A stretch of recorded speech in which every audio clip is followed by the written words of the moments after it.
Well, good morning, everybody. Good morning. I am sorry that it is cold in here. I would apologize, but it's not my fault. So Jeff recommended that we just all do jumping jacks to heat up the room, but it's probably too early in the morning for that, right? All right. I don't know how this is going to work, so this is going to be fun. This is the roll sheet, right? This is how I take roll in here.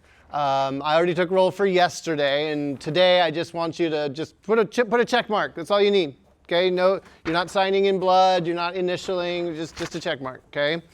No fair filling out for future dates unless you are a Time Lord and no such things.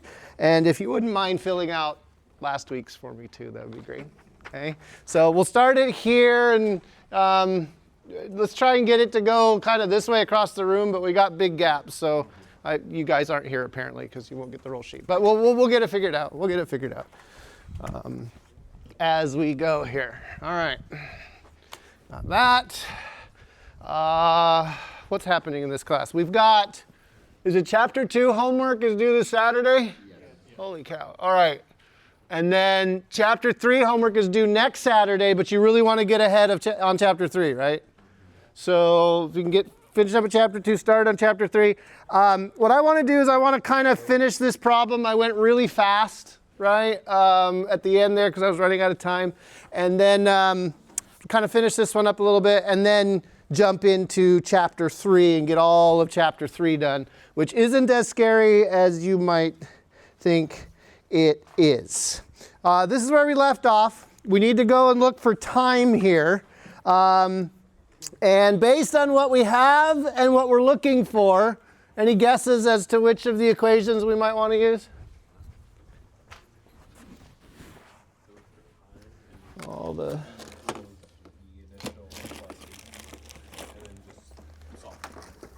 right, so let's get our kit out here. Jeez.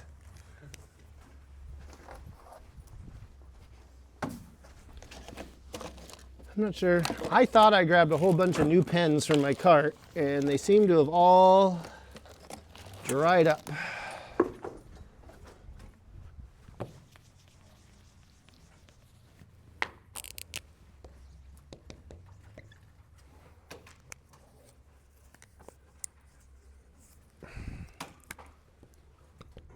Nope, none of these are good. So we'll stick with blue. You can mostly read it, right? AT, let's see, second one. Let's see, should we write this in Y this time? Yes. You need to get past the idea that Y is different from X. I mean, yeah, okay, fine, it's vertical, but the physics is the same. All right, can we read those all right? Yeah. Okay. So, which of these is going to get us t if we don't have the final velocity? The second one. Yeah, right. The second one doesn't have any final velocities in it. So the plan is to use the second kinematic equation.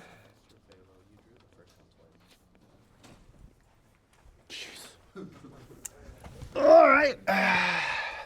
Thank you. I apparently was not paying attention to what I was doing. 2a delta. Is that better? I mean, the first one's nice, isn't it? Okay.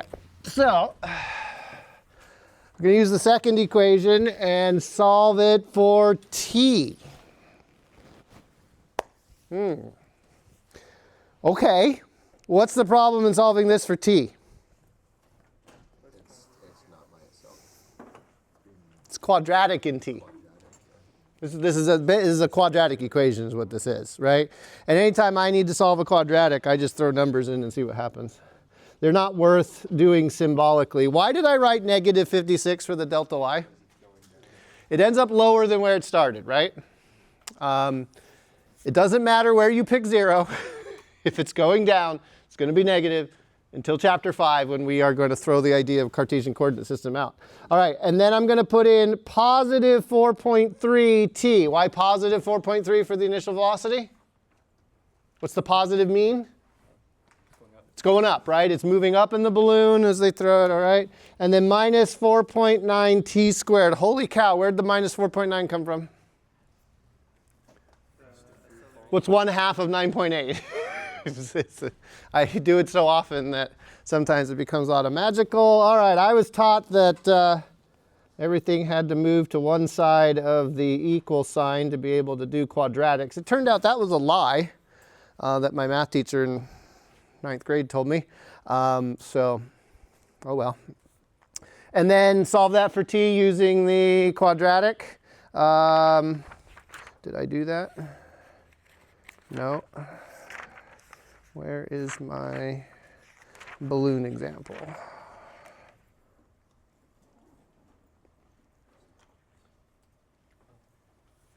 Here it is. I got negative 2.9. So what, I got two answers. Why did I get two answers? Yeah, we get this plus and minus thing in the quadratic. You have been taught that things like, well, don't pick the negative one because there can't be negative time. That's a lie. But in this case, I know to pick the 3.85 because the ball has to go up and come back down. So what's going on here is that a quadratic is a parabola. Slight lie, but good enough one. So this is the whole parabola right here. Okay, mathematically the quadratic is trying to solve. We're starting here, and do you see how like we kind of cut the parabola into two parts? There's this part over here, and then there's this part over here. So just knowing that I've got to do more of the parabola tells me I better pick the larger number. Not just positive, not just negative, but the larger number. Wouldn't you add 56 to both sides? No, I moved the 4.3 over and the 4.9 over. You can do it the other way. That's fine. You can add 56 to both sides and go for it. It still works? Yeah. Okay. Yeah, you end up with the same thing. It's just my 9th grade math teacher told me that whatever was squared had to be positive. It was a total lie. All right, so I'm gonna choose that one, and then now I know A, right? There's the answer to A. Okay, how fast is it going when it hits? What are we solving for now? Velocity. We're solving for which velocity? V, right? Not V naught. So which of these can we use? The first. We could use the first. First has a fatal flaw.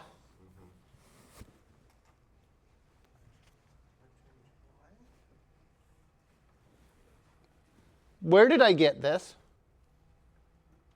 The time? I just found it. Monkey in the machine, right? So if I kind of want an independent check, you notice how I kind of skipped my check step on that last one? I could use this one, right? Because it's independent of anything I've done already. If I do this one and I do this one, and I get the same answer, what do I know? I'm either doing it really wrong or I did the right thing, right? So either way, let's use the third one. Okay, so that's going to be the square root of 4.3 squared plus 2 times a negative 9.8 times a negative 56. Let's say that I was doing this wrong. Let's say I put positive 56 in here, okay? And I'm working along. If I had a positive 56 in this blue over here, any guesses as to what kind of number I might get out of that thing? It might turn into an imaginary, if that's a big enough negative thing, right? It could turn into an imaginary number, right? So if you're getting imaginary numbers while doing your homework, you're doing imaginary physics. You've told the kinematic equation something that's impossible to do, right? So just, that's sort of a dead giveaway. Now, this answer right here is going to be plus or minus 33.4 meters per second. Why is it plus or minus? Because the square root's there. So which one do I pick for my final velocity? It's minus. Why is it minus? It's going down. That's important. Now, if the problem just asks, if Wiley Plus just asks for how fast, or what is the speed of the object, they don't care about the direction. But as soon as the word velocity is used, they're going to worry about the direction. And we're going to talk more about that today. Magnitude is speed, right? Yeah, magnitude, those kinds of things. This is why with YA plus sometimes you have to play the positive negative game. You have an answer, try the negative version if it doesn't take the positive version.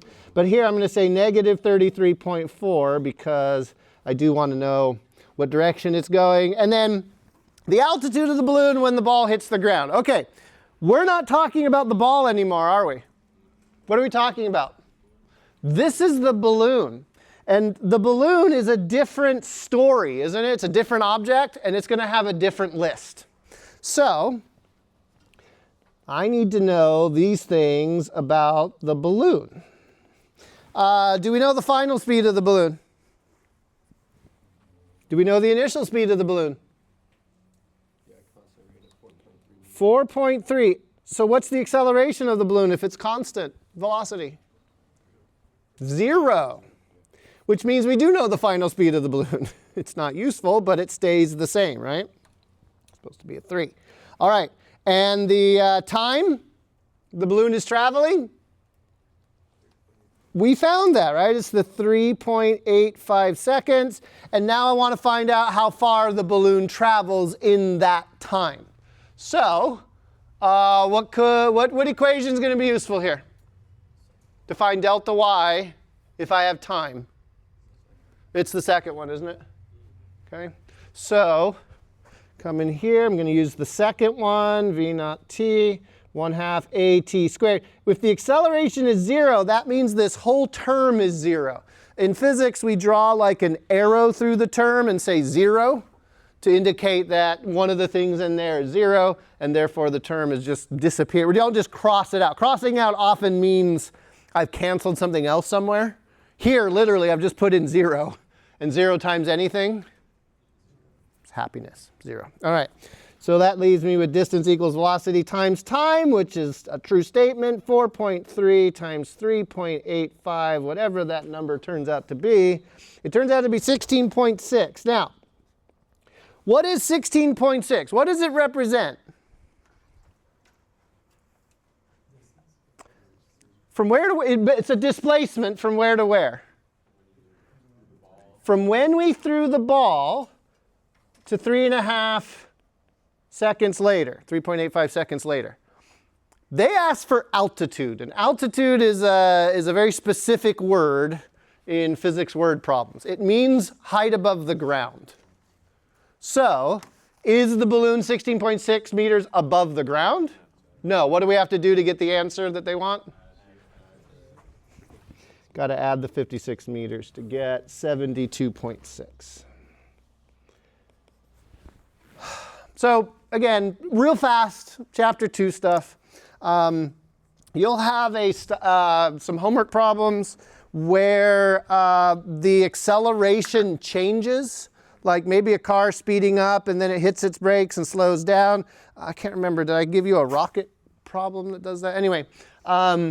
If the acceleration changes, and we're going to cover this a little bit more in chapter 4, but if the acceleration changes, you have to break the problem up. This toolbox can work for a constant acceleration. So if your car speeds up at first, and you find the final velocity, and now it slams on its brakes, you have to set up a new problem for the slamming on the brakes part, where the final velocity of the first part of the problem becomes the initial velocity for the second part of the problem. So just be aware of that, right? Don't just blindly think that this can handle like every single instance. If acceleration stays the same, we're golden. If acceleration changes, be sure to set up a new sub-problem along the way. Okay. Let's go on to chapter 3. Chapter 3. So, on the screen is an instruction. Chapter 3 contains everything we need to know about vectors for the entire course.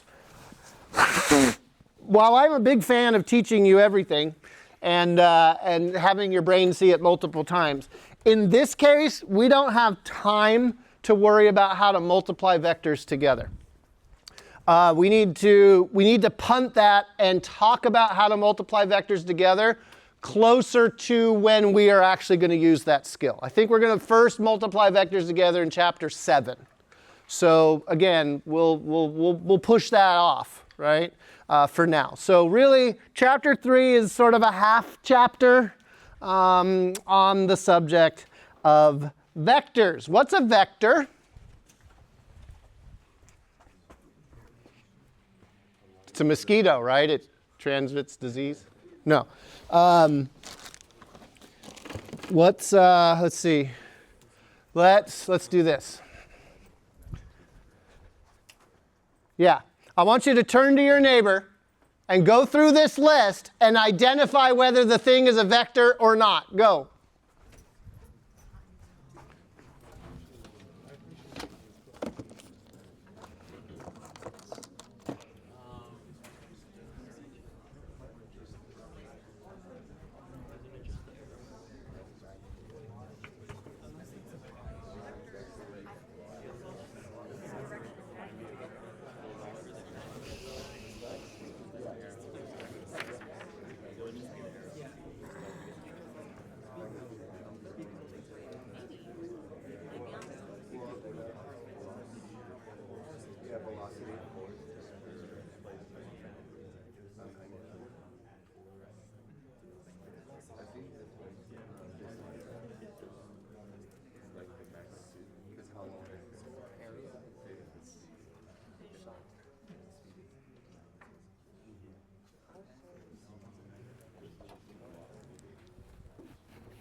All right, do we think we got it? All right, time. Is time a vector? No. Trick question, we're not quite sure. Mass. Is mass a vector? No, it's just a thing. It's just a number, okay? And mass is not weight. Speed. Is speed a vector? No, it's just a number. It's how fast you're going. Displacement, vector or not? It could be. Yes. Okay. Displacement, like the critical thing about displacement is where you end up compared to where you started. Remember, if this is 0 and I end up over here, I have a positive displacement, right? If I end up over here, I have a negative. There's the direction right there. Okay? So displacement is the vector thing. What is the magnitude of displacement? The thing everybody thinks of as displacement. It's distance. Distance is the scalar. Distance is just how far you went, right? So if I start here at 0 and I go 3 to the left, what's my distance? Traveled? Just 3. I traveled 3 meters. But what's my displacement? Negative 3 meters, right? Okay. An elephant. Is an elephant a vector? I'd like to know what direction the elephant's going. No, that's stupid. All right. Force a vector? Does it have magnitude and direction where both things are important? Absolutely. The direction of a force completely matters. Distance or time. Is velocity a vector? And what's its scalar or number part? Speed. All right. And is an arrow a vector? Yes. Because vectors graphically are depicted as arrows. That thing right there has a length. I can get my tape measure out and I can measure how long that thing is, right? But it also has a direction, which is different from, say, that vector. It has a different direction and a different length. But visually, I can look at those two vectors and say, well, magnitude-wise, one of them seems to be about half as much as the other, right? Now, this vector, what's the same about that vector? Same magnitude, but different direction. In this case, completely opposite direction. So vectors this idea of data or information that it's important that we understand, not just what the number is, but also the direction it's going. Super, super critical. All right. This lecture should come with a Surgeon General's warning attached to it. The Surgeon General is responsible for maintaining public health and all that kind of stuff, right? And so Surgeon General's warning on the side of a pack of cigarettes or whatever, okay? Surgeon General warning for this lecture should be along the lines of, warning, severe boredom could result from this lecture. The reason being, this is primarily a math lecture, okay? We're gonna do a bunch of math today, and people's brains go into the pain mode and all that kind of stuff. So just hang in there with me. I got some tricks to help you. We'll start pulling the tricks out when I get desperate and I can see you guys are all drooling. So I can draw an arrow fine, but how do I symbolically represent a vector? Does anybody know? Would it be like A with an arrow? Okay, so A. All right, so obviously these vectors have names. This vector right here, Alice. And this vector over here, Bob. In math, it's always just A and B, right? Here, they're things, they're people, they have feelings. What can you tell me about Alice and Bob? Are Alice and Bob this? What does that say? They're the same, right? And for vectors, what has to be the same in order for them to be the same? Magnitude, how long they are, and the direction that they are pointing. So this is a false statement. That's no good, okay? Notice that when I write a vector symbol, I put a little arrow over the top. It's supposed to be like a complete arrow, but we get really lazy and we just write 1/2 of our arrowhead because apparently picking up our pencil is too hard in physics or something. I don't know. Okay, but yeah, that in books it used to be that they would do bold print for the vector, but bold print with pencils is harder, right? So and most books have switched over to the arrow notation nowadays. What we can do though is that we can say Alice is the opposite of Bob, or vice versa, right? And that negative sign there is telling us something about the direction, right? This statement tells me that Alice and Bob are the same length. They just point in completely opposite directions, okay?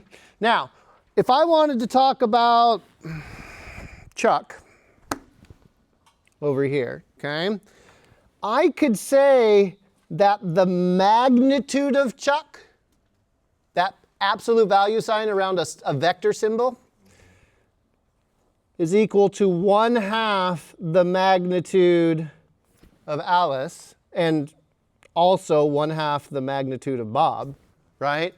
What I'm trying to communicate to you here is sort of the symbolic nomenclature, the symbols that we use to try to indicate things that have magnitude and direction and when that's important.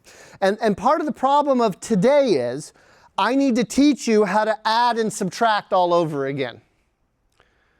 Now, some of you might be disappointed in that because you're like, Mr. Bale, I mastered that back in like 2nd grade.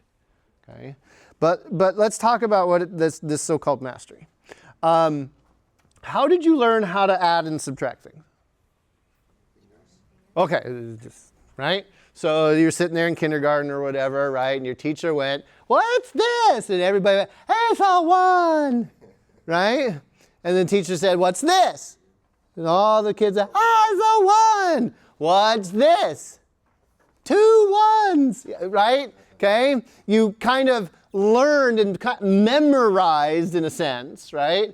what numbers do and kind of what they mean. But you never really learned what it means to add and subtract, okay? So, spoiler alert, there's no such thing as subtraction. You've heard this before?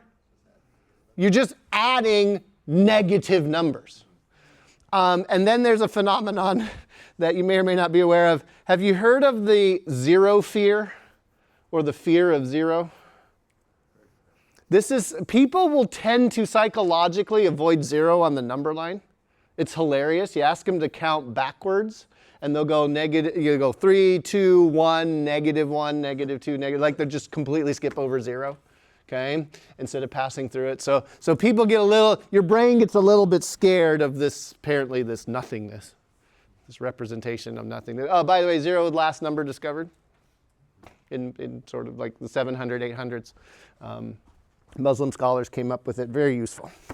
All right, so where was I going with that statement? Let's talk about kind of what it means to add and subtract, especially when direction is concerned, okay?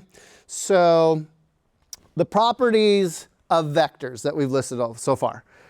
Direction matters, and we can add and subtract and do, mathematical things with them.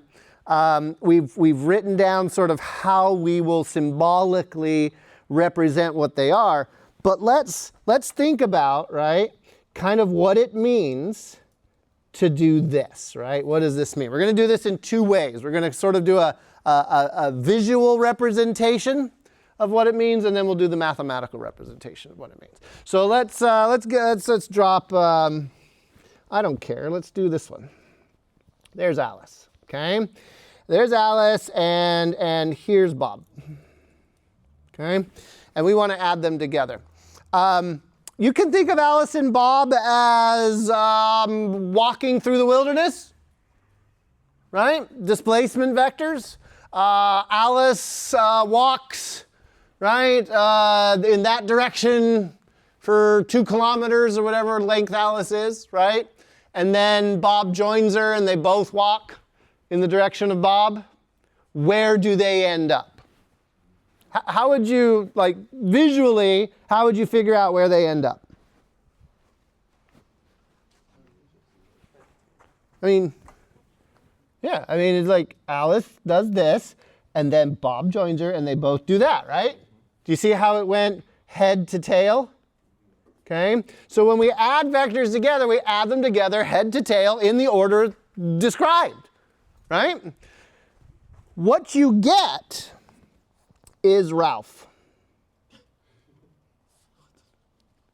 Okay? In math, they call that the resultant. Okay? The sum of these two vectors together is a third vector. And that vector starts where you started with your addition, and it ends with where you ended your addition. Okay?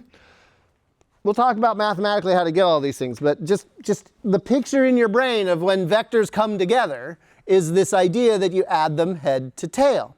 Now, what if we instead subtracted Bob? What if instead we did Alice minus Bob? We're still going to get Ralph, it's just Ralph's going to be a bit different. So what do we do to begin with? We go Alice, right? Alice hasn't changed, right? Okay, this is Alice. Okay, but what does negative Bob look like? Same length, same magnitude, but pointing to the left instead of the right. That negative sign flipping the direction 180 degrees. So negative Bob would look like that. We're still adding them together. We're adding Alice plus negative Bob. And where does Ralph end up now? Completely different distance and direction, right, than the first path. So again, direction matters. All right. Let's go to In-N-Out Burger. Okay? In-N-Out Burger from here. Give me all the displacement vectors we'd have to do leaving this building to get to In-N-Out Burger. First, what do we have to do? we've got to leave and we got to kind of come down Weldon here to get to Blackstone, right? So we go east. That was kind of a weird arrow. I think I'm going to destroy my back this semester. All right, there's my east, right? Getting on to Blackstone. And then once we're on Blackstone, we're going to the one on Ashland. So once we're on Blackstone, where do we go? North. Go north. Quite a distance, right? To get to there. And then we've got to like pull in a little bit to the east again. Okay? So there's the 3 displacement vectors we would have to do from here to In-N-Out Burger, right? But if we had a drone to go get the delivery for us, it doesn't have to do that displacement, does it? But it does have to do the resultant of all 3 of those vectors together, right? So if you've got 6 displacement vectors, what are you going to do if you want to add them all up? What are you going to do? Head to tail, head, right? Draw one, draw the next one from the head of the first one and keep going all the way around. And then to find your resultant, where do you start? Start at the start and end at the end, wherever it is. And visually, that's what adding and subtracting vectors does. The subtraction just being reversing, right, one of the directions of the vectors. Interestingly, the order of addition and subtraction doesn't matter. So we can go B first and then A and end up at exactly the same place. All right, so we've indicated their graphical nature, how to do them symbolically, the fact that adding and subtracting are really kind of the same thing, just changing directions of things. Okay, now I can tell you guys are having a little bit of trouble. So we need a comic interlude.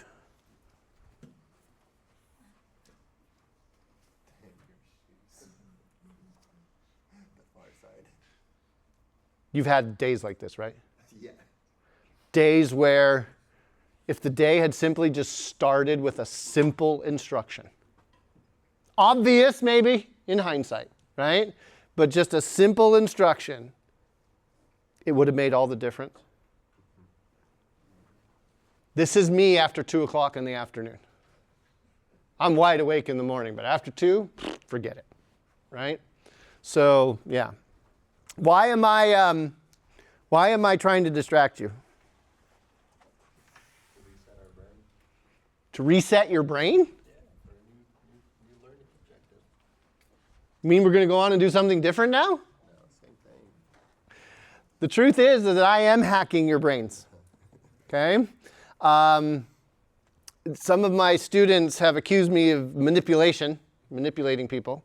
Manipulation often has a bad connotation for good reasons, right? But you can manipulate people for good. And this is one of the tricks that I employ in this class all the time. I don't know if you've noticed, but it seems like I kind of get distracted every 10 to 15 minutes. I'll do something weird, zany, I'll mention something else, I'll kind of go off on a tangent for a couple minutes and then come back. That's intentional.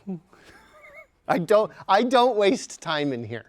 And I'm not wasting it now by pulling back the curtain and showing you some of my tricks, right? I want you to know fully what you've signed up for in this class, right? And one of those things is I can hack your attention.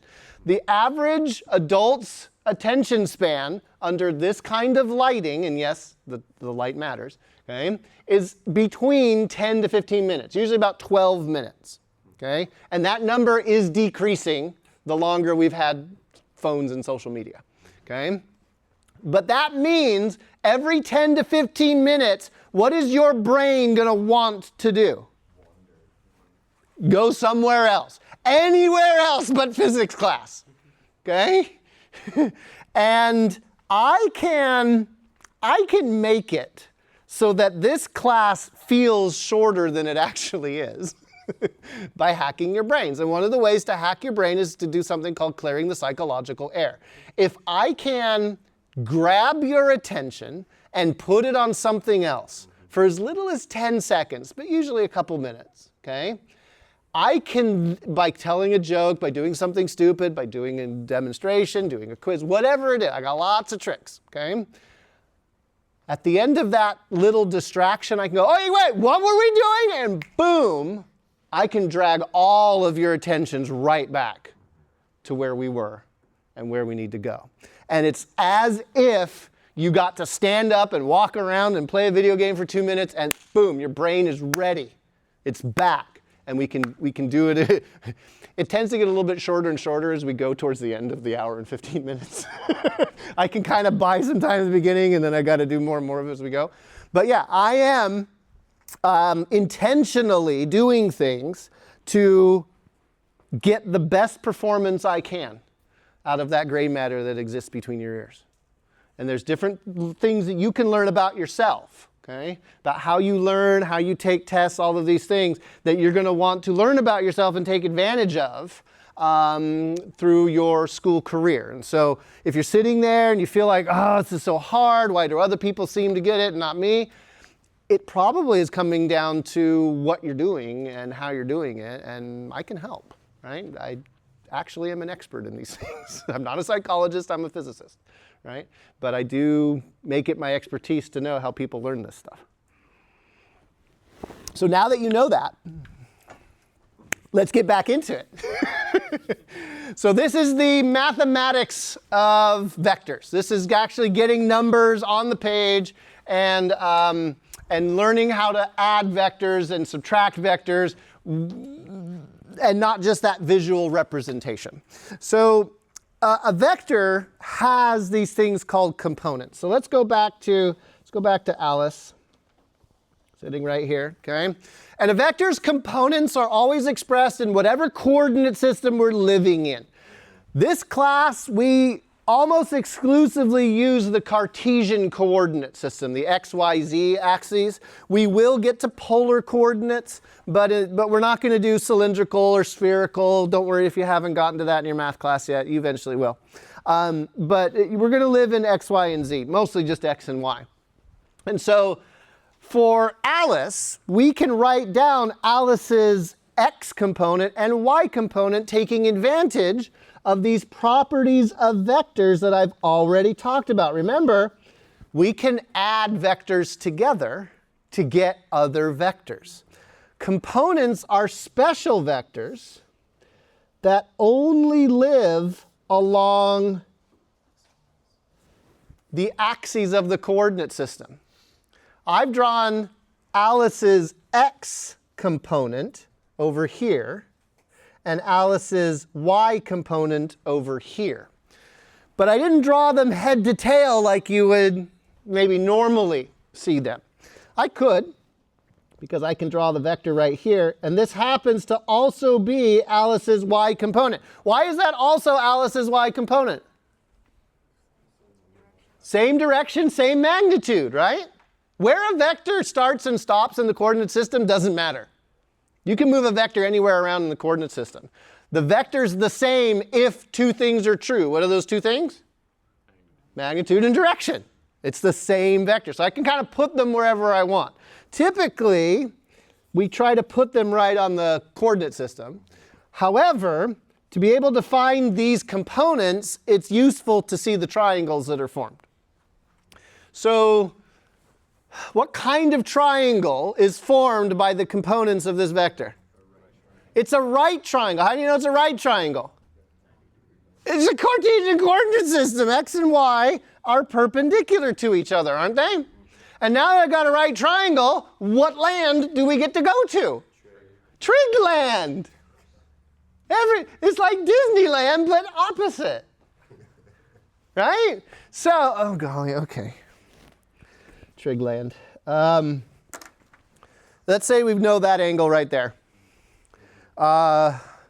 What is the, and let's say we know the magnitude of Alice. Let's say Alice is 10. I don't care what the number is, right? Okay. So Alice is the hypotenuse, right? Good, magnitude 10. So how do I find the length of the side that's along the x-axis? Yeah, okay, that's what I thought. You had to stop and think. How many of you want to think about trig today? Okay? Yeah, that's what I thought. Nobody wants to think about trig. You should not have to think about trig. And there's a way out. I will teach you. Okay? But before we get there, I do, to show you how wonderful it is to not have to think about trig, let's think about trig for just a little bit, right? Let's experience the pain before I rescue you, right? And you can experience the joy of freedom and whatever. Okay, so you had to start thinking, and some of you started panicking over SOHCAHTOA. Some of you have never heard of, I'd never heard of SOHCAHTOA before I got to Fresno City College. It's supposed to tell us, what is it supposed to tell us?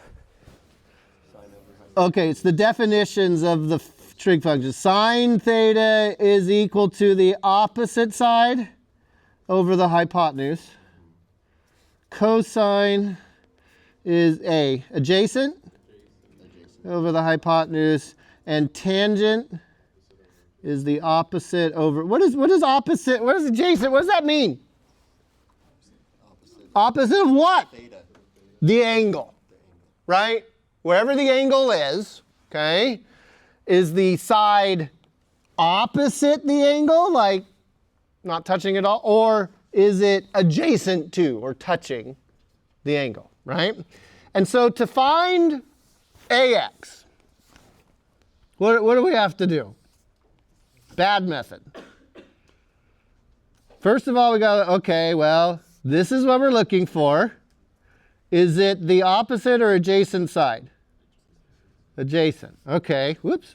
And then, now that I know it's the adjacent side, and I have the hypotenuse, I now have to go over here and figure out adjacent. Okay, so adjacent and hypotenuse is cosine, right?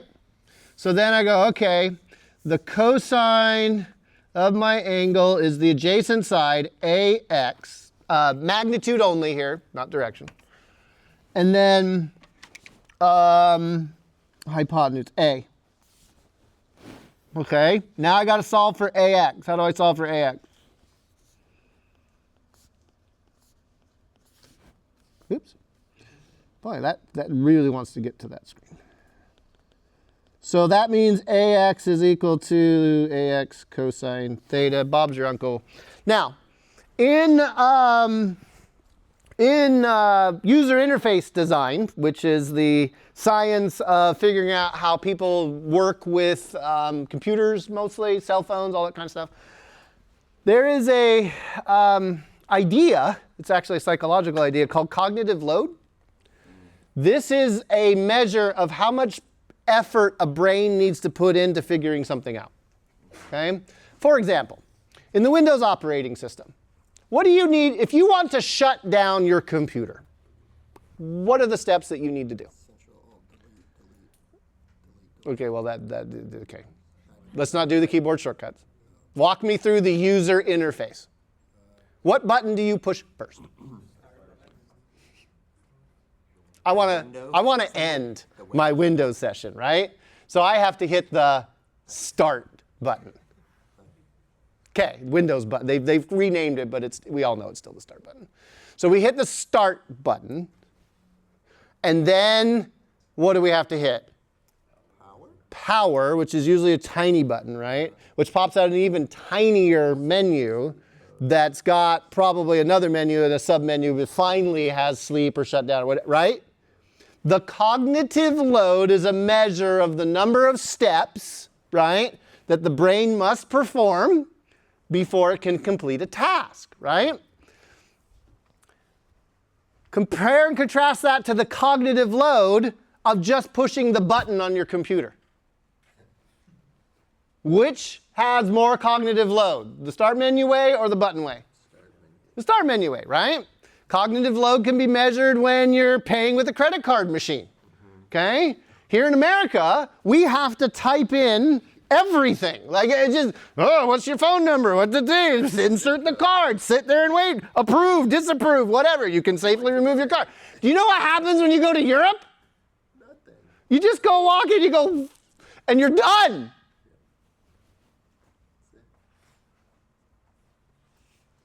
Apparently it's hard to do in America. What's on the screen represents a lot of cognitive load. Okay? And it would be great if there was a way to reduce the cognitive load of what is an important but very small part of a bigger physics problem. I want you spending all your cognitive load on figuring out the physics, right? And not dealing with the trick. So when I was in college, I developed a shortcut, a way that I could stop thinking about trig, reducing my cognitive load, and being able to nail, just absolutely nail. I didn't have to guess anymore whether it was sine or cosine, right? I could just know. And I want to teach it to you now. At the end of this, you are going to feel two emotions. You are going to feel joy. You're going to feel deliberate. You're going to just be on cloud nine that this just works, okay? The other emotion you are going to feel is rage, that you had to take that much trigonometry and waste that much of your life, right, to get to this moment. In 5 minutes, I'm going to make math teachers irrelevant. Are you ready? Okay. I want you to notice something. The side I'm looking for right here is touching this angle, isn't it? The angle always touches the hypotenuse. Okay, my method, you do have to be able to identify the hypotenuse. If you can't do that, I can't help you. Okay? But what side is the hypotenuse? The longest side of the triangle. Okay? And this only works for right triangles. Don't do this with any other triangles. But we only have right triangles in physics. If we don't have a right triangle in physics, we make it a right triangle and pretend. Okay, so as long as you can identify the hypotenuse and you can see or know that the angle is touching the side you're looking for, it's cosine. That's it. I'm done. AX will simply be hypotenuse cosine theta. And if the side I'm looking for is not touching my angle, do you see how AY isn't anywhere near this angle?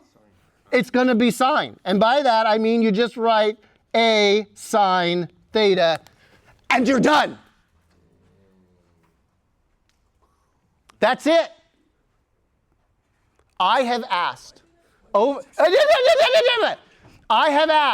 many mathematicians, am I leading students astray?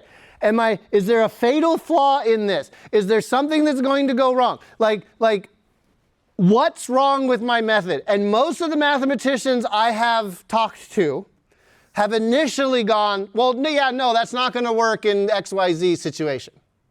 I was like, can you give me an example? And they're like, sure. And they'll sit there, and they'll think about it for a second, and then they'll kind of get a distant look on their face. And then their eyebrows will start to go up, their head, and then they'll kind of a tear will start developing. And that's the point where I know I need to leave because they need to be alone with the tatters that is their career. No, I'm kidding. Okay, it's just trig, right? There's a bunch of calculus and all other kinds of mathematics, which is important. But they realize it doesn't have to be any harder than this. And let me show you the power of this, because this will screw up students to no end if you do the SOHCAHTOA method. Watch this. Let's say that I give you let's do it even better. Let's say that we have Alice is exactly the same, only this time I'm going to give you this angle alpha right there. Find the x and y components of Alice. The x component of Alice, sine or cosine? Sine. Why did you say cosine? Why? Because, Mr. Bano, x is always cosine. No! I mean, it is if the angle is measured from the positive x-axis. But angles usually aren't. Angles are all over the place. And so, free yourselves from the tyranny that is cosine theta is x. Don't ever believe that cosine theta has to be equal, is the x, and sine theta is the y. Because right here you can see. Let's back up a little bit. This side right here, adjacent or opposite? It's the adjacent side to that angle, right? That's got to be cosine. But we don't even have to think about that. Just look at the thing. Is it touching this side? Yes. So what are you going to write down? A cosine theta. And the AX over here, is it touching that angle at all? No. It's going to be sine. Always and forever. You're welcome. I have had students come to me 3 or 4 years into their degrees, and they come, Mr. Balogh, that is still working and it's still awesome. You're welcome. To my knowledge, I'd never read this in a book. I kind of came up with it for myself. It's just the way I conceived of it, and it just saves you. Problem. I can't help you with tangent. Tangent is just messed up. Tangent, we're going to see why tangent is messed up in a little bit, okay? Tangent is, bleh, okay? But the touching, not touching thing really, really helps. This was a picture, this is the picture that kept wanting to come up on the screen. In case I was having trouble with writing them down on my iPad or something, I had a backup, right? But you can see here, right? Vectors always make right triangles, right? And like mathematically, we can say Alice is equal to AX vector plus AY vector. That's a total standard vector statement, right? If I put AX and AY together, I will get A, right? The resultant will be A. So, all right. Let's do a quiz.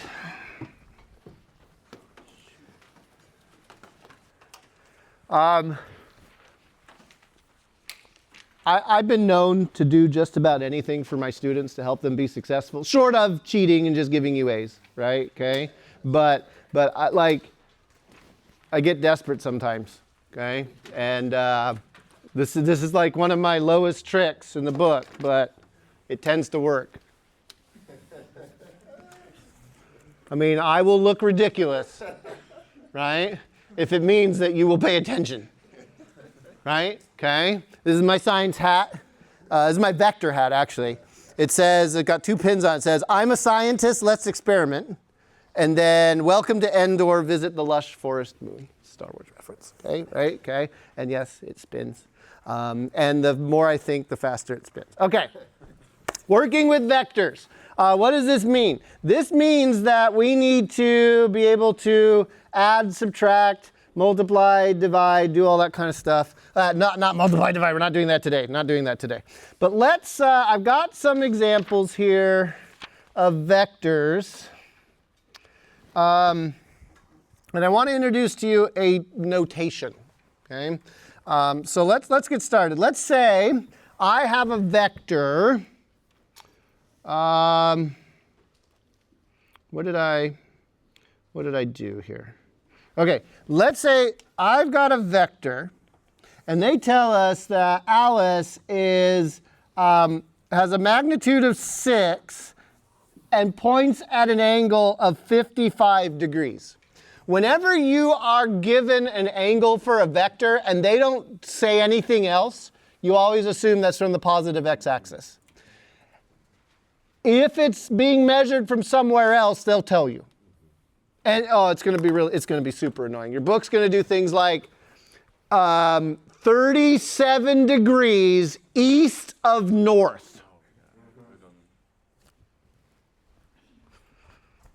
Okay, which way is north? It's up. Okay, that's north, that's south, that's east, that's west. Okay? So if it was 37 degrees east of north, where do you start? North. North is the reference, and we go east, rotating around 37 degrees. So watch out for that.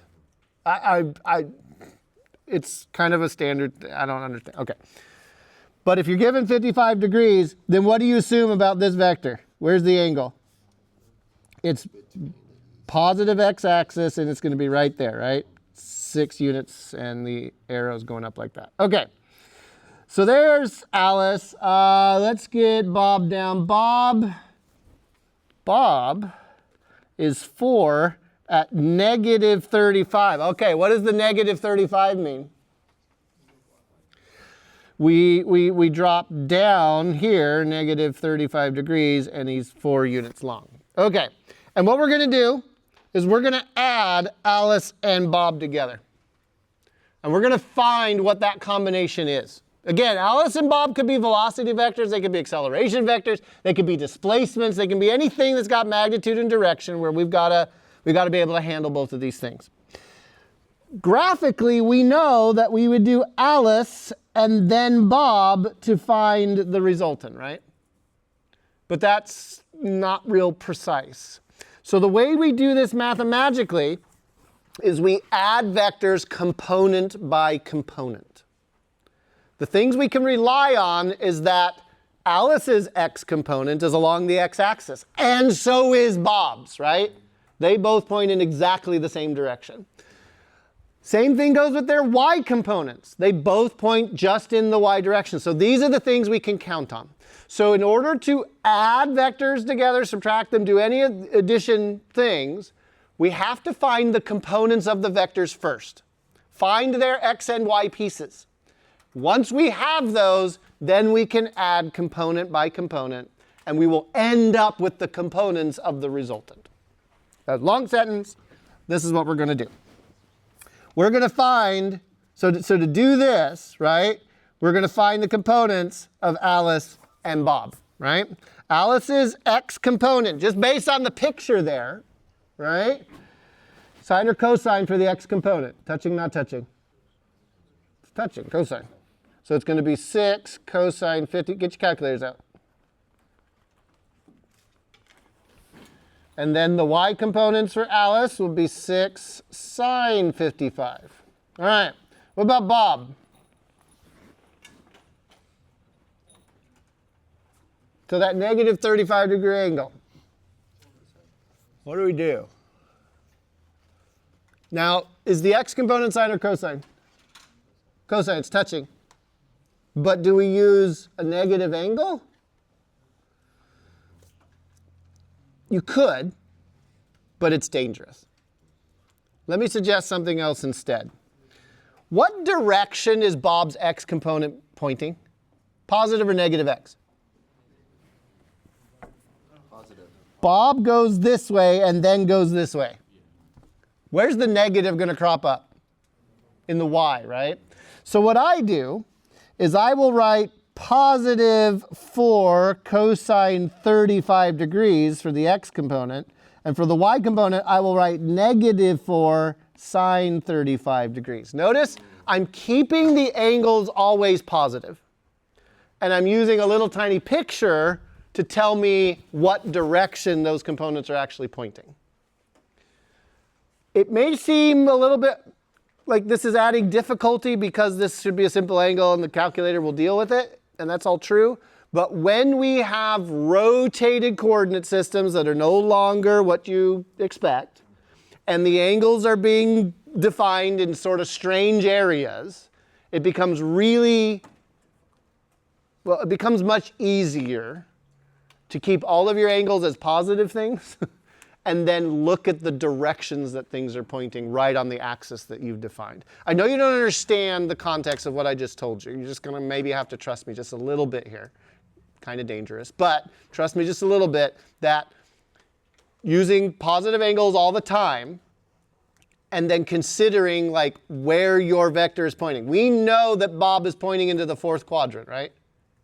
That negative 35 degrees tells us we're down in the 4th quadrant. In the 4th quadrant, x is positive and y is, that's less dangerous. and radians. Oh, yeah. Yeah, no, you're going to hate your calculator at some point, if you don't already. But we'll do the polar stuff when we get to rotation. Later on, chapter 10. All right. I think it's 10. I'm just saying numbers. I don't know what chapters do what. Okay. So did I talk long enough for anybody to figure out what these are? Radian mode, right? No, degrees mode. I got, is one of them 3.44? And is the other one 4.91? Yeah. Hey, I did something right. Did I write down these? 3.28? Yeah. And negative 2.29? Okay. So as you can see here, I'm kind of almost writing like a spreadsheet, right? I've sort of organized things in A's and B's and columns and rows and all that kind of stuff. This gets old after a while, especially when you have more than 7 vectors that you're adding together, okay? It can get a little bit unwieldy. So there's a notation that we use in mathematics and particularly in physics called unit vector notation, which helps us to kind of keep everything on a single line. And the unit vectors that we need to have in our back pocket, the ones that we need to know, are I hat, J hat, and K hat. I mean, technically there's supposed to be a dot on the I and the J, but I never draw that, okay? Those are vectors. They're unit vectors. And the way you know that they're unit vectors is that they're wearing hats. Told you there's a reason for everything I do. And they have magnitude 1. The reason they're called unit, in mathematics, unitary or unit means 1. So a unit vector has magnitude 1. I said I wasn't going to teach you how to multiply vectors, but I'm going to teach you how to multiply by 1. When you multiply anything by 1, what do you get? The same thing, right? So we can write vector A, Alice, as 3.44 I hat. The magnitude 1 didn't do anything to the 3.44, right? But it did attach a direction to the 3.44. What direction was 3.44 going in? The x direction, right? Plus 4.91 j hat. Notice, this literally says add the x component plus the y component to get your vector, right? It's just the I hat and the j hat compress all of this ax, ay, bx, by business, right? So I can write b as 3.28. What direction is it? What component is 3.28? It's the x or I hat direction. And now we can do different things. Plus 2.29 times a minus j hat. Again, the minus j hat meaning what? Going down along the negative y-axis, right? Or this could be written as minus 2.29 j hat.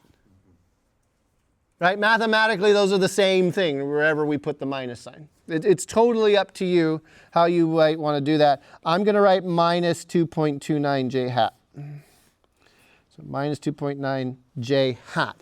And now, watch what happens when mathematically we try to put these things together. A plus B. Well, what is A plus B? It's 3.44i plus 4.91j plus 3.28i minus 2.29j. Whenever you see a statement that's got numbers and symbols and the symbols are the same, what should you do with the terms that have the same symbols in them? Combine like terms, right? So take all of the I hats and put them together. 3.44 plus 3.28 I hat plus 4.91 minus 2.29 j hat. Run that through your calculator, and you get 6.72i plus 2.62j.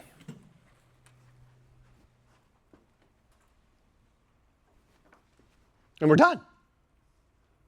Adding vectors is the process of adding x's together, x components together, and then adding y components together.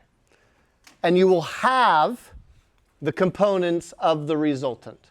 Now, this form, this unit vector notation right here, doesn't tell us anything about like what the magnitude of the resultant is. But these are the components. These form a right triangle. What quadrant is the resultant in? If it's positive x, positive y, it's in the first quadrant. Okay? How do I find the magnitude if I know the x and y pieces of a right triangle? Pythagorean theorem. So I can go square root of 6.72 squared plus 2.62 squared, and I get 7.21 for the magnitude. And then how do I find the angle? I like to draw a little picture of this, right? I know it's sticking up somewhere over here, right? And so the angle I'm looking for is right there, and I have the x and y pieces. So if I have the x and y pieces, what trig function am I going to use to find the angle? Tangent. Tangent of the angle is equal to the y over x, so 2.62 divided by 6.72. To get that angle, I've got to do what? Don't ever ask a mathematician what an inverse tangent is. You don't want to know. Tangent inverse 2.62 over 6.772. And it's going to pop out 21.3 degrees, right? So the magnitude 7.21 is pointed at 21.3 degrees. Be careful with tangent. Tangent doesn't know whether it's in the first or third quadrant. When tangent gives you a positive angle answer, what it's trying to tell you is rotate counterclockwise. But it doesn't know if you're supposed to start at the positive x-axis or negative x-axis. Because you can get a positive angle if you're in the third quadrant, right? If both of these were negative x, negative y, what would the negatives do in here?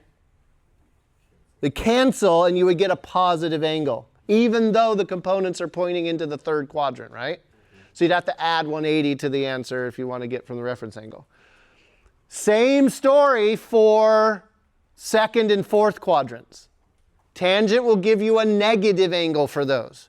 But it doesn't know, it can't tell you inherently whether you're supposed to rotate clockwise from the negative x-axis or the positive x-axis. The only way you will know is to look at your vector components. Look at their signs and know which quadrant you are in. I always draw a little tiny picture, right? If I got two negatives and I'm pointing down here into the third quadrant, I know I'm going to have to rotate from the negative x-axis when tangent gives me an angle. Because tangent will never give you an angle bigger than 90 degrees. Okay? So tangent is broken. I have no tricks for tangent. Okay? I don't have a touching, not touching anything for tangent. So I apologize. Whenever you see this hat, vectors are involved. You will come to be triggered by the hat over and over again. I hopefully will see you in grass tomorrow. Those of you that can come, right? Those of you that can't, good luck on your homework. And I will see you on Tuesday.